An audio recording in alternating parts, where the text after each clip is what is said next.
Hello, this is Roland. Welcome. Today I want to just read a little something to you from the Epistle of James. It's a very beautiful passage, and it has to do with facing the trials and temptations and vicissitudes of life. You've probably heard this before. It's very famous, but I want to read it to you. My brethren,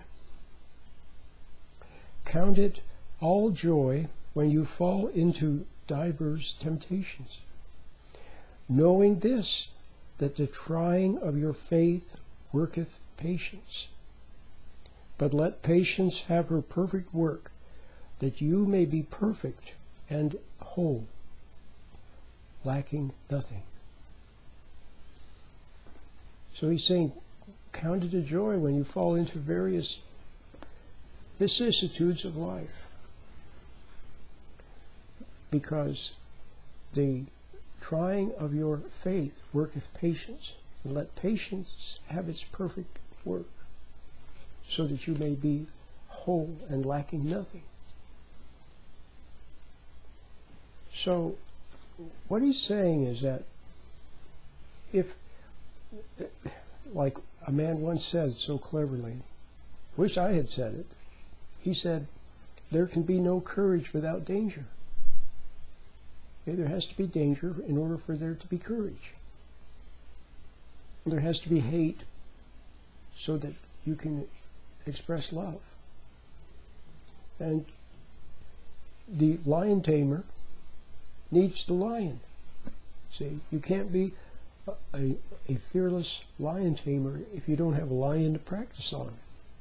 You can't learn to play the piano without a piano to practice on, or a violin. See? You can't learn to play tennis unless you actually play tennis. So when people are rude, or people are impatient, or people say mean things, or they mess up, or they, whatever they do, be glad, because it's a chance for you to practice patience, so that patience can have its perfect work, so that you may become complete or whole, lacking nothing. You see? So that's why, you can't go hide in a monastery somewhere. You can't go off and hide, because you need to be out in the world. But having said that, you have to be attached to your inner ground of good. Buddha talked about detachment, becoming detached. He was right. I think Buddha was much wiser than people realize. See, what happened is, after Buddha, then his followers came along and they messed everything up. They made it into rituals and dogmas and practices and things that you have to do. See, it's always that way. It happened to Buddhism, to Christianity. It happens to everything. So the sweet truth becomes totally corrupt and ruined. But don't let it be ruined for you. Just see that there is a truth, and you must relate directly to that truth. See, that's what it is. You don't need a middleman. You don't need a middleman. You can relate directly to truth, to your intuition, conscience, to what you know in your heart. Okay? You were close to that when you were a little child, but you lost it when you became emotionalized, and then you became worldly and outer directed. So here's the thing. You become detached, but reattached.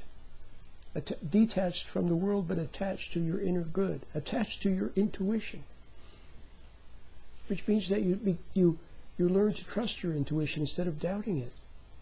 See, you've always doubted your intuition. How many times have you heard people say, trust your gut, trust your intuition? Okay, but then what do? You doubt it. See, you discount it. You don't even pay attention to it. You listen to what other people say, to what authorities say, teachers say, experts say, to what See? Or nutty ideas that pop into your mind, or what you read in a book somewhere, or what some teacher said. You have to learn to trust what you know in your heart. So, you've always, you fell away from that when you were a little child, so you grew up pretty much having to rely on other people and what they said. Well, that's okay, that's normal, that's the way it is. But now that you're an adult, you have to refine your intuition and begin to flow from it, like Albert Einstein did. All the great inventors and explorers and the truly great artists, Mozart and Beethoven, and the true mystics. See, now maybe they're 1 in 1,000 these times. Maybe they're 1 in 10,000. Maybe they're 1 in 1,000,000. I don't know. Sometimes I think it's 1 in 1,000,000, and other times I think just, maybe there are a lot more people. See, there are a lot more people who could find their intuition and begin to flow. You could become your own person. You could become a genius. You could become adept at handling things and have savoir-faire and know the right word, to know the proper measure of giving and withholding. You'd know what to say, what not to say. You'd have grace and tact and wisdom and understanding to deal with other people. But now you don't have that. Now you're like a selfish ego. See? Without any understanding at all, just some kind of knowledge that you got from other people, which is very crude and often wrong. So, how you get back in touch with your intuition? Well, it's like I've always said.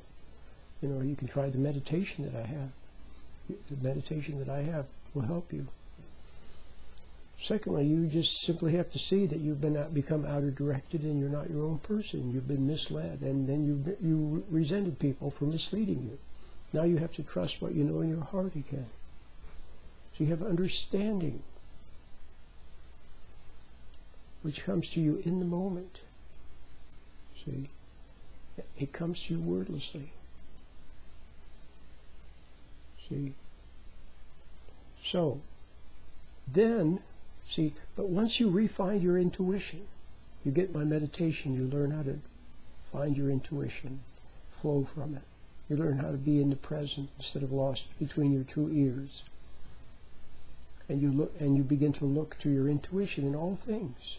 See, a lot of times when somebody comes up with something, a certain situation, or they say something, or something happens, I don't know what to do. I don't know what the right thing is. I watch. I stand back and I observe, and I wait until I do know, and then all of a sudden I know. See, something comes to me to say, or perhaps nothing. Maybe nothing needs to be said, but it comes from within. See, not something I dredged up from my brain, something that was stuffed in my brain in some college class somewhere, or that I read in a book, but it comes to me fresh. It's alive. Remember Christ said, see, he lived by his intuition. He said, my words are life. He said, the letter kills, but the spirit gives life. So your words have to be alive. How many times when you were a child, did your parents talk to you instead of talk at you instead of to you? They talked at you instead of to you. See, the authorities were arbitrary. Their timing was wrong. They didn't have understanding. See, they didn't have understanding. That means they weren't attached to their intuition. That's what you need. You need understanding. So you can be patient with other people. Even patient with the authorities who you have hated. See, that's your mistakes, that you resented people. They didn't have understanding. They didn't have love. You sensed they didn't have love. Real love. So you resented them. You hated them. Even your parents. They messed up, or they were selfish, or they were on drugs, or your mom was yelled at you, or your dad wasn't there, and so you hated him. Your brother was mean, so you hated him. Your sister was cruel, you hated her. The other kids were sometimes bullies, and you hated them. The teachers were phony, and you hated them. Okay? So that's your mistake. You're full of hate. So the first thing you're going to have to see is that you're going to have to start giving up hate. But let's suppose that you do, in fact, have a change of heart. You hear what I have to say, and you've been seeing it for a long time yourself anyway. You've known that you've been resentful and hateful, and that you haven't been living properly, and see, you've been phony with people, and you've sensed it, and you've wanted to change, maybe for a long time. You've just been waiting. Well, maybe you could start now. Get the meditation. Start to have a change of heart about things. Let your heart soften. And see your errors, and regret what you see, of course. Regret what you see. Okay? But just wait for the good Lord to repent you. Just whatever you need to see, just see it. If you've been hateful, then just see it. Regret the way you've been. Realize that you can't change yourself. So you realize that in the light also. In God's light, in the light of intuition, you'll see that you can't change yourself. But you'll also see He doesn't hate you. Maybe you hated Him, but He doesn't hate you. But just see all of that and wait, okay? And bear the pain of seeing your own wrong. And then all of a sudden, see, the clouds will go away and the sun will shine, and joy will return, and you can wipe the tears from your eyes, and life can be good. Okay. So now, see, when you touch your intuition, when you connect with it, see, then what's the first thing you're going to see? You're going to see your own wrongs. You hated your mom, you hated your dad, you hate your husband. See, that's what you're going to see. And if you see it in the light, and instead of resenting the light or resenting seeing it, you simply see it, okay, without resenting seeing it, then what emotion would you experience? It would have to be a bit of sadness or remorse, see, to see your own wrong. Now you have a change of heart. See, instead of thinking it's all wonderful, instead of blaming other people and hating them even more, see, now you see that you're just full of a lot of hate, and then regret, okay? Then the sadness will from that sadness will come sorrow, and then from the sorrow will come a catharsis. And then after the catharsis, joy will return, and then you'll realize that you've been forgiven. You've always been forgiven. You just had to reach out for it, okay? That you've been stubborn for a long time. Very stubborn. You didn't want to admit you're wrong. See? All right. But now that you've made contact with your intuition, now you can meditate. Now you're glad to be in contact with it. Okay. And to practice a little meditation. Then you go out into the world, and now things will be different because you have the light with you. See, in the past, you became afraid of experience, afraid of meeting people, or afraid of a confrontation, or afraid of something going wrong because you always resented it. See, and in your resentment, see, you became separated from your intuition, and then separated, then you reacted. Then you became like a wind-up toy. You just react like an animal. See, conform or rebel. And so as soon as you encountered an authority or any kind of pressure, then you conformed or rebelled. Or conformed and then rebelled and then conformed again. And all of this made you very guilty because you weren't living properly. And so in your guilt, you tried to be extra nice, and that didn't work. And some people eventually just pull into a shell and hide because they know that every new experience they're going to mess it up. See? But now it'll be different. Because now you have become a friend of the light from God. You actually have the light with you. And you're close to it now. Now you look to it. See? As you go through life, you go about your business. You go to work, change your oil in your car, go to the grocery store, visit with your friends, go bike riding, whatever you do. But you'll always have that light of intuition with you. And then when at certain moments, certain little situations arise, usually involving people, then you wait. See, you're sensitive to the rightness of things, and you wait, and then and you'll just know what to do. Or nothing is to be done, and you just watch. It's just very simple. You begin to live life intuitively, a moment at a time, like the orchestra plays, a symphony plays a symphony, one note at a time.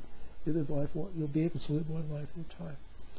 And when you encounter situations that were like situations in the past, see, where you became angry, where you hated someone, or where you were resentful, or where you ran like a coward, or whatever it was that you did, now you'll encounter the same situation. You'll see the emotions, okay, but you'll have a little distance, and now you'll handle it better, okay? Maybe not perfectly, but you'll handle it better. And then later, you'll handle, if it comes again, you'll handle it even better. So the past is undone in the present, okay? So all the errors of your past, thousands, maybe millions of errors, where you said a little bit something wrong, the timing was off, where you were a little angry, a little resentful, a little impatient, a little, see? Now when you meet the present moment, you handle it properly. See? Now you have a new way of living. So the past is undone. You learned a new way of relating to people with patience, okay, and with understanding, instead of resentment and hostility. And that way you grow. So now you see why James said, count it a blessing when you encounter various temptations, because the testing of your faith worketh patience. Let patience have its perfect work, that you may be whole and lacking nothing. Okay? So I'm going to stop at that point. I hope you enjoyed today's little lecture. My name is Roland.